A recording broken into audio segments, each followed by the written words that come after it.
ജോലിയൊക്കെ കഴിഞ്ഞ് വന്നു കഴിഞ്ഞപ്പോൾ നേരെ പോയത് കാക്കക്കുഞ്ഞിൻ്റെ അടുത്താട്ട. കാക്കക്കുഞ്ഞ് എന്തായി ഭക്ഷണമൊക്കെ കഴിച്ചാന്നറിയാൻ വേണ്ടിയിട്ട് നമ്മൾ ഒന്ന് ചെന്ന് നോക്കിയിട്ട് ആൾ ഉഷാറായിട്ട് നല്ല എനർജറ്റിക്കായിട്ട് കൂടിനകത്തുണ്ട് കേട്ടോ. അമ്മക്കിളിയാണെന്നുണ്ടെങ്കിൽ മുകളിൽ കയറി ഇരിപ്പുണ്ട് കേട്ടോ. അവിടെ ഇരുന്ന് ഇങ്ങനെ നോക്കിക്കൊണ്ടിരിക്കുകയാണ് കുഞ്ഞുക്കളുടെ വിശേഷങ്ങളൊക്കെ അറിയാൻ വേണ്ടിയിട്ട്. അപ്പോൾ എനിക്ക് പറ്റണ പോലെയൊക്കെ എന്തെങ്കിലും വെച്ച് കൊടുക്കാമെന്ന് വെച്ച് കഴിഞ്ഞാൽ അതിനുള്ള പ്രായമൊന്നും ആയിട്ടില്ല കേട്ടോ. ഇടയ്ക്കിടയ്ക്കിടയ്ക്ക് എനിക്കൊരു സമാധാനം ഇല്ലാണ്ട് പോയി നോക്കും.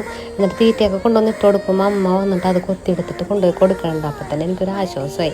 കുറച്ച് തീറ്റയും ഭക്ഷണമൊക്കെ ഞാൻ കാണുന്നിടത്തൊക്കെ കൊണ്ടുവന്നിടുമ്പോൾ കൊണ്ടുപോയി കൊടുത്തിട്ട് അമ്മക്കിളി പോയി ഇപ്പോൾ ഒറ്റയ്ക്ക് ഇരിക്കുകയുണ്ട്. അപ്പോൾ ഇടയ്ക്കിടയ്ക്ക് ഞാൻ പോയി ടോർച്ചടിച്ച് നോക്കിക്കൊണ്ടിരിക്കുകയാണ് സുരക്ഷിതമായിട്ടത് അവിടെ ഇരിപ്പില്ലെന്ന്. എൻ്റെ ഇരിക്കണാണുമ്പോൾ ഭയങ്കര വിഷമമായിട്ട്. എന്താണെന്ന് വെച്ച് കഴിഞ്ഞാൽ അമ്മക്ക് എൻ്റെ അരിയത്തോട്ട് വരാൻ പറ്റാത്ത വിധം ഇത് താഴായിപ്പോയി.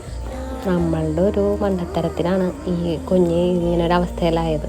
എന്തായാലും പറന്നു പോണവരെ ഞാനിങ്ങനെ കാവലായിട്ട് ഇങ്ങനെ ഇരിക്കാമെന്നാണ് ഞാൻ ആലോചിച്ചേക്കുന്നത്.